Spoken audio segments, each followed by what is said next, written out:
a lot could actually clear up for South Africa in those first 2-3 games itself.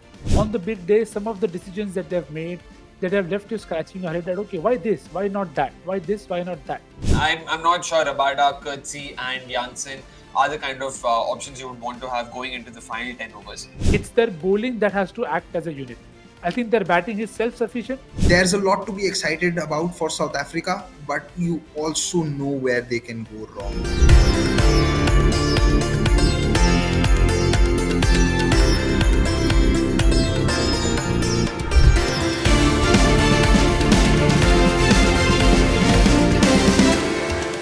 Wrap up proceedings with the Proteas, because obviously that inevitable question that we always ask, can they break the jinx, so on and so forth. And I just want to start with Akshay here, because he has a lot of affection for some of the South African players who've participated in previous World Cups, but man, have they got another challenge up their sleeves. I know that they came back against Australia, who many fancy will win the tournament. But can South Africa do something special, given that they have so many players playing in the IPL and all of that? Definitely, I mean, this batting really looks a lot more potent, definitely a lot more potent than what it was in 2019, where the debacle was very, very sad and disheartening to see in some sense. If you look at the top order, there's De Kock, there's Bavuma, there's Van der Dusen, and two of whom have played the IPL. Bavuma has been his purple patch has just been going on, and it's great to watch that as well, because a lot of people had also written him off. So good to see him in form, and given that he's also leading the side, having your skipper in form right up top always makes for good numbers, makes for good viewing rather. And Van der Dusen, again, a chat Nikhil Bhai and I, both of us have had before. Personally, I think he's a very, very, very good ODI player, to say the least. I sort of had to calm myself down. I was about to say he's probably the best ODI player, but then I was like, okay, let's not go that far. But a fantastic player of spin, a fantastic player of pace. Might not have done. It didn't take him long to show his true colors. I'm still an RCB fan, but either ways, that's where I leave that at. But yeah, when it comes to Van der Dusen, fantastic against spin, fantastic against pace, has excellent gears, knows how to switch those gears. Unfortunately, has not been able to translate those performances into T20s, and that sort of clouded people's judgment over him as a limited overs player. Make no mistake, he's there, and this World Cup would probably be a stellar World Cup for him. At least I hope it would be the case. Then you've got the likes of Markram, you've got the likes of Miller, all of them. And for Miller, again, potentially his last dance, his last World Cup. You never know. You would hope that he does well for them. Markram, excellent against spin. We don't have to talk much about it. Also now has experience of having played in India in the last couple of years. So that'll also be of help. So yeah, all in all, good top batting unit. Bowling is where, they sort of, seem to be lacking that bite. Spin in particular, Keshav Maharaj just coming back from an injury. Did not have the greatest of series, but I don't want to look too much into it, because Australia were in some violent mood, and the surfaces there also weren't exactly spin friendly. So yeah, I wouldn't look too much into it. And Tabraiz Shamsi is the other spin option, whom if you all know, P-Dog on Twitter rates him very highly, and just based on how much he says, बस उसी की वजह से अब तक उसको झेला है Tabraiz Shamsi को. Only out of respect for all these analysts and how much they rate him. But I hope T20s, he's been good. ODIs, he's yet to come good. Sorry, Avnish, let us know. You've just done a good kirat there, mate. I've asked you a simple question. Will they break their jinx? Pura bol diya. Pura, whatever you know, you just said Proteas, it. Proteas aren't just Shubh's favorite bunch of players. Even I love the Proteas just as much. Shubh Bhai. Okay, we can go methodically, because we have to show the squad and the fixtures. He was here for 9 days. He's bound to pick up some habits. It's honestly, you've got it from Gurkirat. But look, we'll bring down the fixtures and, of course, the venue for South Africa right now. Nix, I just wanted to ask you a few things about the Proteas before we get deep into our chat. But before that, what's making news in their camp, you may ask? Of course, Temba Bavuma missed the World Cup warm-up games due to family reasons, but he'll be back.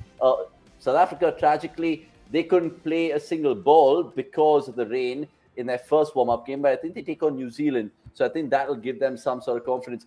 Just coming back to Knicks, right? 2019, we saw them in the World Cup. Things to, of course, remember. 2015, that heartbreak. And 2011 was the last time, of course, India hosted a World Cup.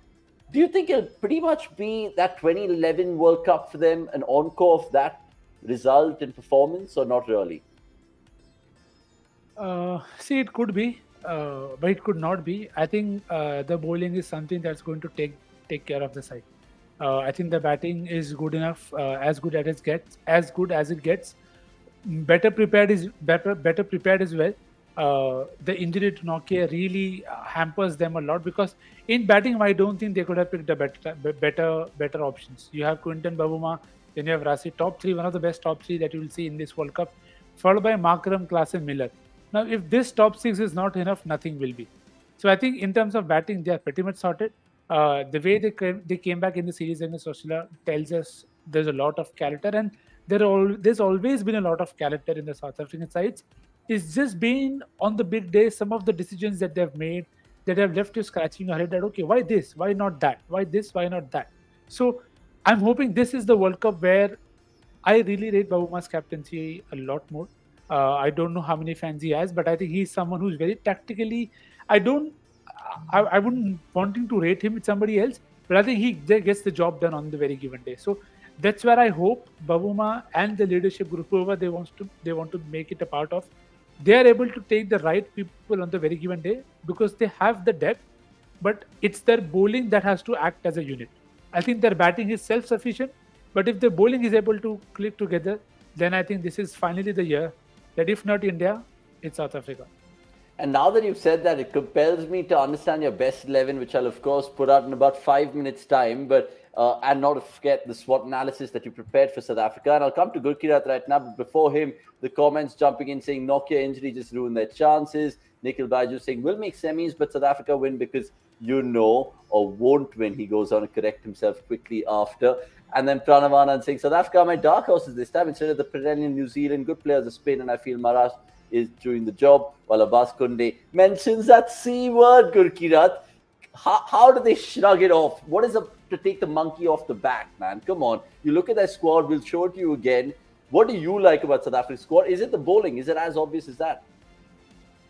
No, definitely the batting is what you would say is their better suit. In terms of bowling, we had Anirudh, our statsman, doing a very good piece on their bowling, especially the pace unit, and going into great detail about how their pace unit has not done well, how they've not picked up wickets even in the power play. Their averages are is above 30, strike rates in the 40s. So the pace bowling has been a concern for South Africa, and you don't need to go into numbers to look at that. You've seen how Rabada has had has not been as good as as what he was in the last 2 years or so.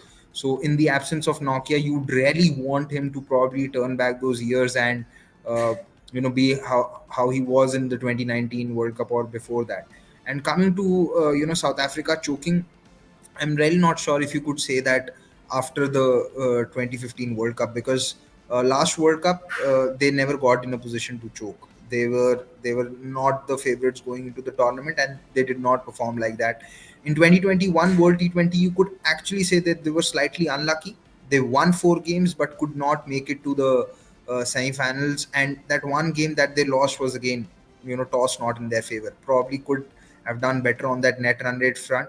Last World Cup, last World T20, yes, a disappointment, but uh, yeah, I think sometimes choke and intent are two terms in cricket discourse which just get thrown around without even understanding it. To choke, a team has to be in a leading position to win the game. So I'm not really sure if that is always true in recent times for South Africa, but the batting is as good as it can get. What would really make them feel confident about themselves is Janssen improving his batting in the last year or so, or probably in starting from this year when he did well in the SA20, had decent sort of knocks in the IPL too. So Janssen's batting at 7 would really be a key for them, because if he's We've lost him. We have lost him. But it's good. I mean, he was just going overtime as usual. I don't know if he can listen to me. But look, let's just, of course, peer to the fixtures South Africa has, of course. Akshay, and then you can, of course, talk me through this. We're going to be covering a couple of their games. I think particularly in Chennai when they take on Pakistan, that's going to be a spicy one at Chepauk. But what else interests And you? the Mumbai one versus The England. Mumbai one against England, and the fact that they're playing India and Kolkata. So lots to like, lots to dislike. But starting off the tournament against Sri Lanka and Delhi, do you think that they would have actually liked something like that or not? I mean, they wouldn't be too worried about it. That's how I would look at it. Like or dislike, like or not, they'd be fine and they would back themselves to win the game. Again, make no mistake, they have fantastic players of spin, and I can't believe I forgot Klaasen. That almost goes on to show how good a batting lineup they have. I spoke about top 5, and I completely forgot कि Klaasen bhi hai iske baad. Or So goes on yeah, to show how sketchy you are with the research at times. all right, fair. Shots fired. No, I was just shooting fires when the graphic was there. We have, of course, Gurkirat back. And before we go to Akshay's SWOT, just want to keep your comments coming through and like this particular video because, look, at the end of the day, the World Cup is here and we're moving closer to certain targets. So please like this. It just takes 1 second out of your time. It really, really does. And I'm featuring all the comments as well. Nikhil Baiju going on to say, according to Leon and Ben Jones, you need one batting firepower, a strong W and L, and then of course strong experience. They never have all three going to any World Cups. Max have 2 out of 3, not choking, not good enough. He goes on to say. Right, next time for your SWOT analysis to of course clear some doubts that people have, lingering doubts. Remember all the SWOT charts that we're presenting to you. There are 2 major caveats and disclaimers. All the data is since 2021 in ODIs, and of course it's against the playing nations in this current World Cup. So once we break down Pakistan, I think it is on Saturday, they might have some skewed numbers because they played so much against West Indies and Zimbabwe in that cycle. You might not have that completely reflected for you. But anyway, let's talk about South Africa right now. And Nikhil Popa, take it away with this SWOT depiction. Yep, and as you rightly see, the strengths is full of batting, almost that, because batting aggressive yet stable, discussed in the top 6 that you have, reflects in the second highest run rate, again not surprised after England, second highest average as well, slightly surprising after India, maybe for some. Among the better spin units, if Maharaj and Samshi are in it, yes, I know Akshay doesn't like Samshi, but he'll do when he wins them the World Cup. So I'm more than happy and not worried in that aspect. In terms of the weakness, again, you'll see the thing that we've discussed, that is the bowling units, worst performing pace unit on all fronts, Engid's economy of 10.3, worst among regular pacers, no enforcers thanks to Nokia's injury. And the point about have to choose between batting depth and bowling strength, well, I'll get to that point when we discuss the 11 that I think they should play. And it's where I think the opportunities are rightly mentioned that you need Klaasen and Markram and Miller, the engine room to fire. And if one of them, that is Markram, is able to contribute something with the ball and Marco Jensen with the ball and bat, then they'll probably fill that option of wanting the depth bit. So I'm not too worried about the threats as much because you can't replace Klaasen, Miller, and Markram. I don't think any team can. We'll get to the easy games or the tougher games for them. The lowest run rate bit is again just 3 games, so I'm not looking too much into it, but it is something that can come back to bite them if they lose their top order early. So in that, you see the majority is very divided in terms of the strengths is their batting, rightly as we said, and the discussion reflects of the weakness being the bowling. So the one name which I'll take in MVP will let you know who I feel should be able to make that highest jump so that they are countering everything else. But yeah, that is what I feel is the case with South Africa. Pretty much what we discussed. Yeah, and it'll be interesting to see Nikhil's best 11 as well. Since we're here at it, let's just bring it out for you because he's gone for not interesting selection. Some would be saying it's straightforward. But Gerald Coetzee, that's the name that people will be questioning you in the comments, I'm pretty sure. We've seen him, even he played in the USA as well, right? Yeah. And the SA20. So, I mean, what do you make of him? And do you think he'll actually fill in the big boots of Andrik Nokia? See, this is where I feel, the top 6 was something we discussed. There was no doubt there. Marco Jensen batting at number 7. They have Andile Feklukayo if you want to fill in that role. Maharaj, Rabada play every game, no doubt there. Maharaj, sorry, now that you just mentioned Andile Feklukayo, I think there was a comment, Nix. Why have they gone back to the wilderness? Why couldn't they pick Veer Mulder or someone? every team is allowed one, right? India has also picked one, so it's okay. I think we can skip that off Okay. because there are some things you can't explain. Magala was bowling fit after being ruled out of the World Cup. He played an ODI game or so. So again, there are things that we wouldn't want to get into. So that's where I felt that, if Jansen, Maharaj, Rabada, these three guys are the ones they are playing every game, then it can maybe sometimes just allow Samshi to have an off day. But again, they'll have to be very, very good with their bowling unit because Gerald Kodze can do the job of Nokia, but it will depend a lot on how they start with Rabada and Maharaj. Because I feel Maharaj will be used very, very tactically by South Africa. And if Rabada is able to give them some leeway with Jansen, who I feel Jansen at times is very iffy, like we saw in the ODI series, he gets the short one right, he gets hit, but he gets wickets. So I don't know. I wouldn't want to call him the Shardul of South Africa because I think he's better in terms of batting talent there. But Rabada, if he is able to step up, then I think the team will probably hit sides better as a bowling unit. They may not always outbowl sides, probably on flat decks, but I think if they're able to keep them to a score that the batting can chase, then I think they have a decent chance there because the rotation will only happen in the Kodji spot. You can play Lizard Williams if you want to. You can play Lungi and Giri. So again, if there are surfaces where you feel there will be some grip, then Lungi can come in there. Or you want to bounce people out, use the pace of Kodzi, then that's what I feel they should do. And the fixtures also are such that I feel they will try that rotation option. But if Rabada doesn't click, South Africa will have a tough time. If he clicks, then they go all the way. And I think Rabada has given a very open interview about his thoughts and prospects of the 2023 World Cup. He admitted all the mistakes and learnings from the 2019, and it's always good to see a sportsman have humility. Just Cricket going on to say, don't worry, Nick Pavuma has a solid fan club here. Just Cricket, if you're new, I love that particular baby with the swanky headsets that we're wearing. So subscribe and tell a friend, of course, and spread the word if you're from the Rainbow Nation. Gurkirat, we remember 2019 World Cup, right? You just mentioned as well there. We didn't expect South Africa to really grab the bull by its horns, so to speak, because they were not real favourites. But they really started the tournament on a bad note. I mean, they lost to England, then they lost to Bangladesh, and then they lost to India. But going back to their fixtures this time around, is it an advantage because they play Sri Lanka in Delhi, and we've just mentioned their spin strength? Do you think it works in their favor, especially those 2-3 games before heading into the run-in?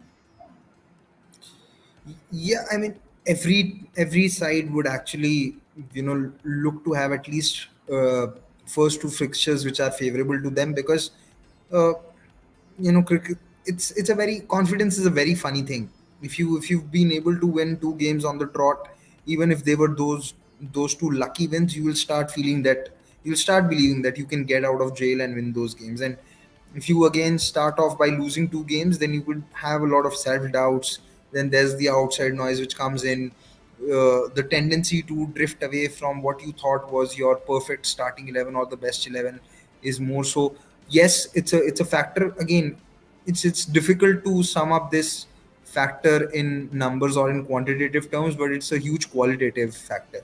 It cannot be denied. So South Africa will love it if they are able to get across Australia in Lucknow. Then they're looking at 3 wins out of 3, and out of the next 6 games, they'd probably be looking at 3 wins, if not 4, and then that makes things a lot more easier. It allows everyone to breathe easy, and that could really help them. Lucknow, again, I'm not so sure. What we saw in the IPL was a pitch that was gripping, but if the surfaces are being relayed and if it's a fresh pitch, it could turn out to be a pitch very similar to what we saw during the South Africa Australia series, but probably with bigger boundary sizes, and that would just bring in the spinners a lot more. Uh, so yeah, there's a lot to be excited about for South Africa, but you also know where they can go wrong, and where they can go wrong could, again, it could become inevitable, and the picture could really clear up in those first 2-3 games for them. If, like Nikhil said, if Rabada is struggling, then it could really get tough for them because this the innings is starting on a note where you're already behind. Then you need Keshav Maharaj to come in and bowl a tight spell. You cannot then afford for Shamsi to be off his radar. Then you need Kodzi or Jansen to start to do well. You need overs from Makram.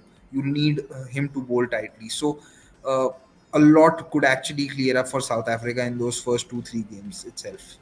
Yeah, it's interesting. It's these small little things which make a huge difference in the grander scheme of things. And it could be a long tournament for South Africa, like you boys said, if certain key players don't get it right for them.